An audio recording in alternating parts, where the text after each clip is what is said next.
Hello everyone, welcome to my channel informative logs Kannada. Welcome back. ಇವತ್ತಿನ ವಿಡಿಯೋಲಿ basics of the e commerce ಬಿಸ್ನೆಸ್ನ ತಿಳ್ಕೊಳ್ಳೋಣ ನಾವು. ಅಂದರೆ ಇದು ಲಾಸ್ಟ್ ಬಿಟ್ಟು ಅಂದರೆ ಲೈಕ್ ಟಾಪಿಕ್ ವೈಸು ನಾನು ಓಲ್ಡ್ ವಿಡಿಯೋಸಲ್ಲೆಲ್ಲ ಅಪ್ಲೋಡ್ ಮಾಡಿದ್ದೀನಿ. ಬಟ್ ಏನಂದರೆ ನ್ಯೂ ವ್ಯೂವರ್ಸ್ ಯಾರು ಇರ್ತಾರೆ ಅವರು ಸೇಮ್ ಡೌಟ್ಸ್ನ ಕೇಳ್ತಾನೆ. ನ್ಯೂ ವ್ಯೂವರ್ಸ್ ಅಂತ ಅಲ್ಲ, ಎಲ್ರಿಗೂ ಗೊತ್ತಿರುತ್ತೆ ಒಂದು ವಿಚಾರ ಅಂತ ನಾವು ಹೇಳೋಕ್ಕಾಗಲ್ಲ. ಡಿಪೆಂಡಿಂಗ್ ಅವರ ಏನೇನು ಕಲ್ತಿರ್ತಾರೆ ಮುಂಚೆ, ಆ ಬೇಸಿಸ್ ಮೇಲೆ ನಾಲೆಜ್ ಬಿಲ್ಡ್ ಆಗಿರುತ್ತಲ್ವ.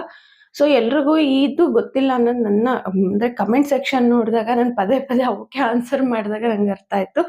ಸೊ ಅದಕ್ಕೆ ಒಂದು ಡೆಡಿಕೇಟೆಡ್ ವಿಡಿಯೋ ಮಾಡೋಣ, ಯಾರಿಗೆ ಅದು ರೀಚ್ ಆಗಿಲ್ಲ ಅವ್ರಿಗೆ ಇದು ಗೊತ್ತಾಗುತ್ತೆ ಅಂತ ಹೇಳ್ಬಿಟ್ಟು, ಅಂದರೆ ಇನ್ನೂ ನೀಟಾಗಿ ಹೇಳೋಣ ಅಂತ ಹೇಳ್ಬಿಟ್ಟು ಈ ವಿಡಿಯೋ ಮಾಡ್ತಿದ್ದೀನಿ. ಅಂದರೆ ಇ ಕಾಮರ್ಸ್ ಅಂದರೆ ಮೇನ್ ಥಿಂಗ್ ಆನ್ಲೈನಲ್ಲಿ ಏನಾದ್ರು ಸೆಲ್ಲಿಂಗ್ ಆರ್ ಸರ್ವಿಸ್ನ ಕೊಡೋದು. ಅಂದರೆ ಲೈಕ್ ಈಗ ಸೆಲ್ಲಿಂಗ್ ಅಂದರೆ ಏನಾದ್ರು ಪ್ರಾಡಕ್ಟ್ಸ್ನ ಹೋಲ್ಸೇಲಲ್ಲಿ ತಂದು ಅಥವಾ ನೀವೇ ಮ್ಯಾನುಫ್ಯಾಕ್ಚರ್ ಆಗಿದ್ರೆ ಅದನ್ನು ಇಂತಿಷ್ಟು ಪ್ರೈಸ್ ಅಂತ ಕೋಟ್ ಮಾಡಿಬಿಟ್ಟು ಆನ್ಲೈನ್ ಪ್ಲಾಟ್ಫಾರ್ಮ್ಸಲ್ಲಿ ನೀವು ಸೇಲ್ ಮಾಡೋದು.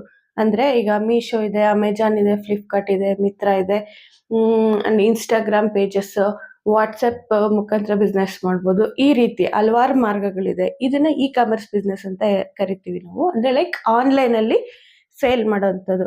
ಸರ್ವಿಸಸ್ ಅಂದರೆ ಎಕ್ಸಾಂಪಲ್ ಹೇಳ್ಬೇಕಂದ್ರೆ ಈಗ ಯಾರೋ ಬ್ಯೂಟಿ ಪಾರ್ಲರ್ ಇಟ್ಕೊಂಡಿರ್ತಾರೆ, ಬೇರೆ ಕಡೆ ಹೋಗ್ಬಿಟ್ಟು ಮೇಕಪ್ ಇದೆಲ್ಲ ಮಾಡೋದು, ಅದು ಕೂಡ ಒಂದು ಸರ್ವಿಸ್ ಆಗುತ್ತಲ್ವ. ಸೊ ಈ ರೀತಿ.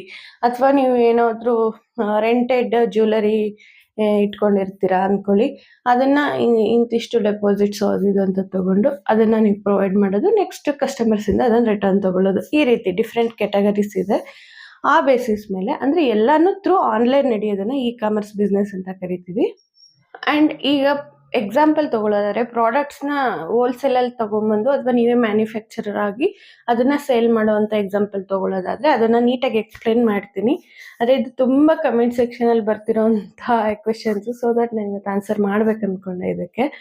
ಅಂದರೆ ಈಗ ಒಂದು ಪ್ರಾಡಕ್ಟ್ಸ್ ಅಂದ್ಕೊಳ್ಳಿ, ಅದನ್ನು ಹೋಲ್ಸೇಲಲ್ಲಿ ತಂದು ಅಥವಾ ನೀವೇ ಮ್ಯಾನುಫ್ಯಾಕ್ಚರರ್ ಆಗಿರ್ತೀರ, ಅದನ್ನು ನೀವು ಪ್ಲಾಟ್ಫಾರ್ಮ್ಸಲ್ಲಿ ಕೋಟ್ ಮಾಡಿ ಇಷ್ಟು ಪ್ರೈಸ್ ಇದೆ ಇದಕ್ಕೆ ಅಂತ ಹೇಳ್ಬಿಟ್ಟು ಪ್ರಾಡಕ್ಟ್ನ, ಅಂದರೆ ಅದನ್ನು ಇನ್ವೆಂಟ್ರಿ ಅಂತ ಕರಿತೀವಿ. ಅದು ನೆಕ್ಸ್ಟ್ ವಿಡಿಯೋಸಲ್ಲಿ ಹೇಳ್ತೀನಿ ನಾವು. ಅಂದರೆ ಇದೊಂದು ಒಂದು ಟೆಕ್ನಿಕಲ್ ವರ್ಡ್ ಅಷ್ಟೇ. ಇನ್ವೆಂಟ್ರಿ ಅಂತ ಕರಿತೀವಿ.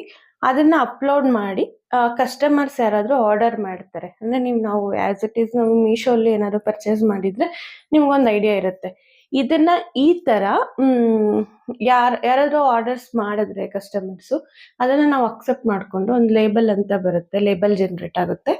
ಅದರಲ್ಲಿ ಆರ್ಡರ್ ಅಕ್ಸೆಪ್ಟ್ ಮಾಡಾದ್ಮೇಲೆ ಒಂದು ಲೇಬಲ್ ಅಂತ ಜನ್ರೇಟ್ ಆಗುತ್ತೆ. ಅದರಲ್ಲಿ ಕಸ್ಟಮರ್ ಡೀಟೇಲ್ಸ್ ಇರುತ್ತೆ, ಆ್ಯಂಡ್ ಎಲ್ಲಿಗೆ ಅಡ್ರೆಸ್ಸು, ಆ್ಯಂಡ್ ಎಷ್ಟು ಕ್ವಾಂಟಿಟಿ ಮಾಡಿದ್ದಾರೆ ಇದೆಲ್ಲನೂ ಅದರಲ್ಲಿ ಡೀಟೇಲ್ಸ್ ಇರುತ್ತೆ. ಅದನ್ನು ಪ್ರಿಂಟ್ ತೊಗೊಂಡು ಪ್ಯಾಕ್ ಮಾಡಿ ಲೇಬಲ್ನ ಇಟ್ಟು ಪ್ರಾಡಕ್ಟ್ನ ಇಟ್ಟು ನೀಟಾಗಿ ಬಾರ್ಕೋಡೆಡ್ ಕವರ್ಸಲ್ಲಿ ಪ್ಯಾಕ್ ಮಾಡಿ, ಯಾವುದಾದ್ರೆ ಅದು ಅಮೆಜಾನ್ ಆದರೆ ಅದರದ್ದು, ಮೀಶೋ ಆದರೆ ಮೀಶೋದು, ಫ್ಲಿಪ್ಕಾರ್ಟ್ ಆದರೆ ಫ್ಲಿಪ್ಕಾರ್ಟು, ಅದಕ್ಕೆ ಡೆಡಿಕೇಟೆಡ್ ಆಗಿ ಪಾರ್ಸಲ್ ಕವರ್ಸ್ ಅಂತ ಬರುತ್ತೆ, ಬಾರ್ಕೋಡೆಡ್ ಕವರ್ಸ್ ಅಂತ ಹೇಳ್ತೀವಿ ಅದಕ್ಕೆ. ಅದನ್ನು ನೆಕ್ಸ್ಟ್ ವಿಡಿಯೋಸಲ್ಲಿ ಹೇಳ್ತೀನಿ ನಾನು.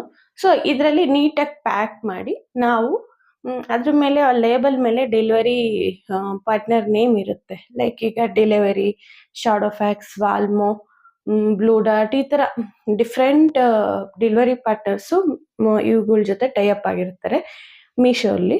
ಬಟ್ ಅಮೆಜಾನು, ಫ್ಲಿಪ್ಕಾರ್ಟ್ಗೆ ಡೆಡಿಕೇಟೆಡ್ ಆಗಿ ಅವ್ರದ್ದೇ ಸರ್ವಿಸ್ ಇದೆ. ಬಟ್ ಎಲ್ಲ ಪಿನ್ ಕೋಡ್ಗೂ ಅವ್ರದ್ದೇ ಸರ್ವಿಸ್ ಸಿಗಲ್ಲ ನಮಗೆ. ಅಂದರೆ ಈಗ ಸಪೋಸ್ ಫ್ಲಿಪ್ಕಾರ್ಟ್ ಅಂದ್ಕೊಳ್ಳಿ, ಬೇರೆ ಎಲ್ಲ ಕಡೆ ಅಂದರೆ ಲೈಕ್ ಸಿಟಿ ಆ ಟೈಪ್ ಎಲ್ಲನೂ ಅವ್ರದ್ದೇ ಓನ್ ಸರ್ವಿಸ್ ಇದೆ.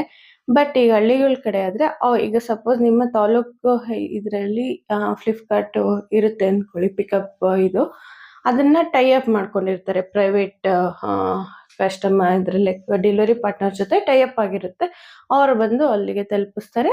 ಅದು ಹೆಂಗೋ ಒಟ್ಟು ಡೆಲಿವರಿ ಅಂತೂ ಆಗುತ್ತೆ. ಪ್ರಾಡಕ್ಟ್ ನೀವು ಪ್ಯಾಕ್ ಮಾಡಿರೋ ಪ್ರಾಡಕ್ಟ್ ಕಸ್ಟಮರ್ಗೆ ಡಿಫ್ರೆಂಟ್ ಸಿಚುಯೇಷನ್ಸಲ್ಲಿ ಟೈಅಪ್ ಆಗೋದ ಅಥವಾ ಅವರೇ ಕೊಡೋದ ಈ ಥರ ಇರುತ್ತೆ. ಬಟ್ ಮೀಶೋಲ್ಲಿ ಡಿಫ್ರೆಂಟ್ ಪಾರ್ಟ್ನರ್ಸು ಟೈಅಪ್ ಆಗಿದ್ದಾರೆ. ಸೊ ಅದ್ರ ಮುಖಾಂತರ ಅವರು ಬಂದು ನಿಮ್ಮ ಏನು ಲೇಬಲಲ್ಲಿ ಹೇಳಿದ್ನಲ್ಲ ಅದರಲ್ಲಿ ಒಂದು ಡೆಲಿವರಿ ಪಾರ್ಟ್ನರ್ ನೇಮ್ ಮೆನ್ಷನ್ ಆಗಿರುತ್ತೆ, ಅವರೇ ಬಂದು ನಿಮ್ಮ ಆರ್ಡರ್ನ ಪಿಕ್ ಮಾಡ್ಕೊಂಡು ಹೋಗ್ತಾರೆ. ಓಕೆ, ಇದು ಫಸ್ಟ್ ಫೇಸ್.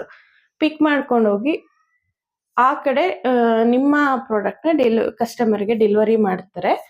ಸೊ ಅಲ್ಲಿ ಏನಾಗುತ್ತೆ ಅಂದರೆ ಕಸ್ಟಮರ್ಗೆ ಏನು ಆಪ್ಷನ್ ಇರುತ್ತೆ ಅಂದರೆ ಅವರಿಗೆ ಪಾರ್ಸಲ್ ರೀಚ್ ಆದಾಗಿಂದ 7 ಡೇಸ್ವರೆಗೂ ರಿಟರ್ನ್ ಮಾಡೋ ಅವಕಾಶ ಇರುತ್ತೆ. ಅಂದರೆ ಡಿಪೆಂಡಿಂಗ್ ಆನ್ ಪ್ಲಾಟ್ಫಾರ್ಮ್ಸು. ಅಮೆಜಾನಲ್ಲಿ ಒಂದು ರೀತಿ ಕಂಡೀಷನ್ಸು, ಫ್ಲಿಪ್ಕಾರ್ಟಲ್ಲಿ ಒಂದು ರೀತಿ ಕಂಡೀಷನ್ಸು, ಮೀಶೋಲ್ಲಿ ಒಂದು ರೀತಿ. ಎಕ್ಸಾಂಪಲ್ ಆಗಿ ಮೀಶೋ ಹೇಳ್ತಿದ್ದೀನಿ ನಾನು. ಇದರಲ್ಲಿ 7 ಡೇಸು ರಿಟರ್ನ್ ಮಾಡೋ ಆಪ್ಷನ್ ಇರುತ್ತಲ್ಲ, ಅಪ್ ಟು 7 ಡೇಸ್ವರೆಗೂ ಕಸ್ಟಮರ್ ರಿಟರ್ನ್ ಮಾಡಲಿಲ್ಲ ನಿಮ್ಮ ಪ್ರಾಡಕ್ಟ್ ನಿಮಗೆ ಅಂದರೆ 8th ಡೇ ನಿಮ್ಮ ಅಕೌಂಟಿಗೆ, ಅಂದರೆ ನೀವು ಸಪ್ಲೈಯರ್ ಅಕೌಂಟ್ ಕ್ರಿಯೇಟ್ ಮಾಡ್ಬೇಕಾದ್ರೆ ಒಂದು account number and PAN card details ಎಲ್ಲ ಕೊಟ್ಟಿರ್ತೀರ. ಇದಕ್ಕೆ 8th ಡೇ ನಿಮಗೆ ಅಮೌಂಟು ಕ್ರೆಡಿಟ್ ಆಗುತ್ತೆ. ಸೊ ಈ ರೀತಿ ಪ್ರೋಸೆಸ್ ಆಗುತ್ತೆ. ಇನ್ ಕೇಸ್ 7 ಡೇಸ್ ಒಳಗಡೆ ಏನಾದ್ರು ಕಸ್ಟಮರ್ ರಿಟರ್ನ್ ಮಾಡಿದ್ರೆ, ಅಂದರೆ ಪ್ರಾಡಕ್ಟ್ ಇಷ್ಟ ಆಗದೇನೋ ಅಥವಾ ಕ್ವಾಲಿಟಿ ಚೆನ್ನಾಗಿಲ್ದೇನೋ ಏನೋ ಸಮಥಿಂಗ್ ಎನಿ ರೀಸನ್ನಿಂದ ಅವ್ರೇನಾದರೂ ರಿಟರ್ನ್ ಮಾಡಿದ್ರೆ ಅಮೌಂಟು ನಮಗೆ ಡಬಲ್ ಶಿಪ್ಪಿಂಗ್ ಚಾರ್ಜ್ ಆಗುತ್ತೆ. ಆ್ಯಕ್ಚುಲಿ ಪ್ರಾಬ್ಲಮ್ ಇರೋದು ಇಲ್ಲೇನೆ, ರಿಟರ್ನ್ ಆದಾಗ ಏನು ಮಾಡಬೇಕು ಅಂತ. ಅವು ಎಲ್ಲ ನಾನು ನೆಕ್ಸ್ಟ್ ವೀಡಿಯೋಸಲ್ಲಿ ತಿಳಿಸ್ತೀನಿ. ಆ್ಯಂಡ್ ಕಂಪ್ನಿ ಜೊತೆ ಪಾಲಿಸೀಸ್ ಕೂಡ ಇದೆ, ಅಂದರೆ ರಿಟರ್ನ್ನ ಬೇರ್ ಮಾಡೋದು ಯಾವ ರೀತಿ, ಈ ಥರ ಎಲ್ಲನೂ ಇದೆ. ಸೊ ಅದನ್ನ ನೆಕ್ಸ್ಟ್ ವೀಡಿಯೋಸಲ್ಲಿ ನಾನು ಇನ್ಕ್ಲೂಡ್ ಮಾಡ್ತೀನಿ. ಸೊ ಇದು ಇಷ್ಟು ಪ್ರೋಸೆಸ್ಸು. ಎಲ್ಲಿಂದ ಆರ್ಡರ್ ಬಂದಾಗಿಂದ ನಮ್ಮ ಅಕೌಂಟಿಗೆ ಅಮೌಂಟ್ ಕ್ರೆಡಿಟ್ ಆಗೋರು ಪ್ರೋಸೆಸ್ ಆಗೋದು ಇಷ್ಟೇನೆ.